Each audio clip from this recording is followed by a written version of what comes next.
fun. Transcribing is fun.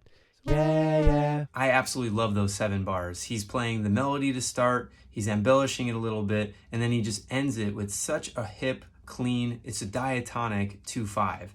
Really, really cool how he sets it up rhythmically. Listen to it again.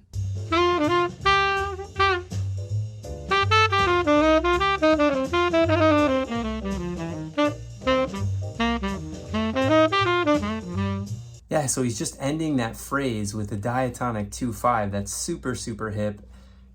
Check this out.